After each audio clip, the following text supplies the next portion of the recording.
Hello YouTube, and in this video I want to take a look at a game which is a miniature. My opponent is a pretty good player. He has a plus score against me, and for some reason I decided to play d4, which is not what I usually play. I'm an e4 player, but I did play d4 uh, many years ago for about uh, 2 years, and well, back then I didn't really know opening theory that well because I didn't like just to memorize openings or end games for that matter. So my opponent went knight f6, c4, e6, and we transposed into a queen's gambit declined.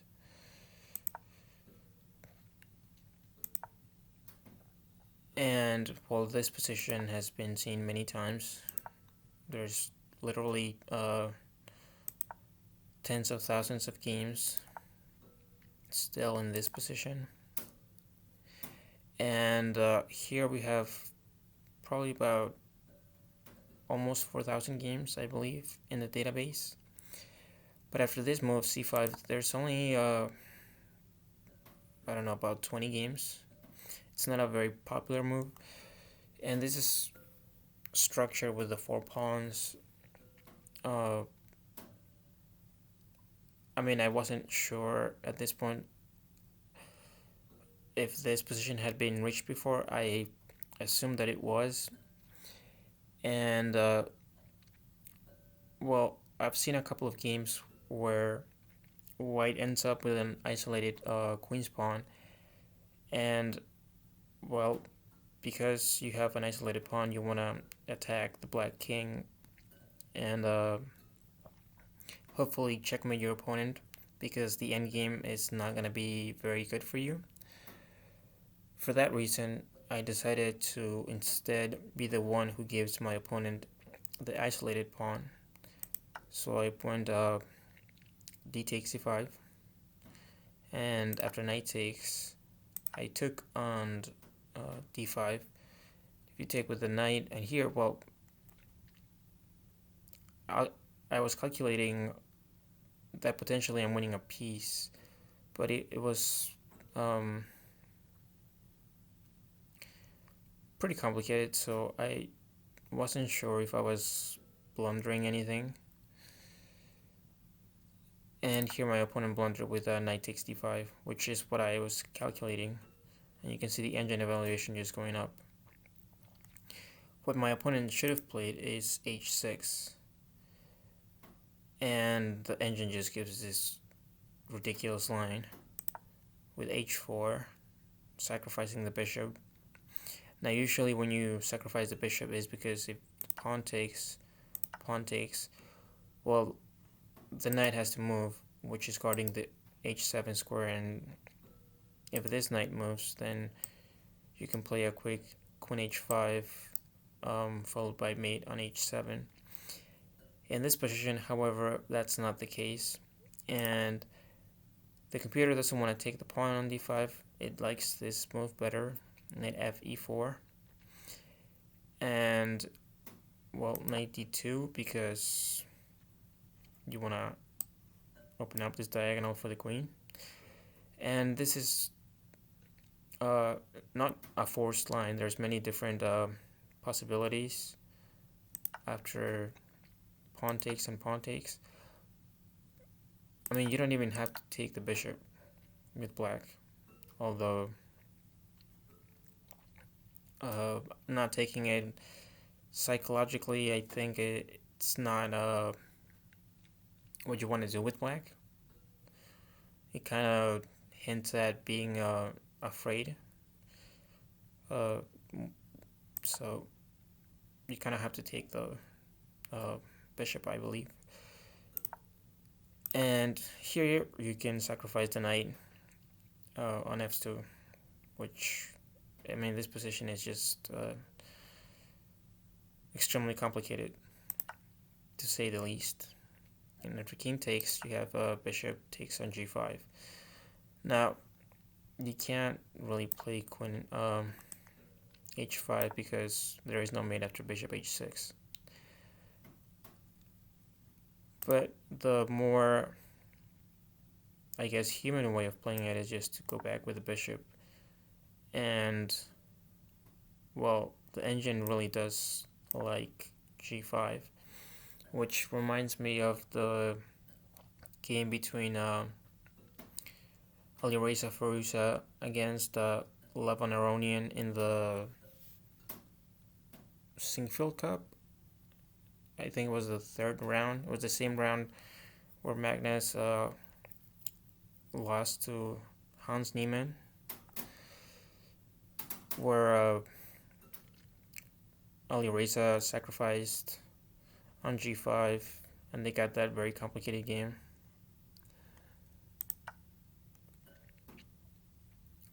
But yeah, after knight takes d5, this is just completely over. After knight takes, my opponent realized what was happening, and he took I believe like a 2 or 3 minute think, which is a long time for a 10-minute game. So, and here he just surprised me with a queen a5 check. Now this move has actually been played, I believe it was Capablanca with the black pieces, but it was a different structure. It was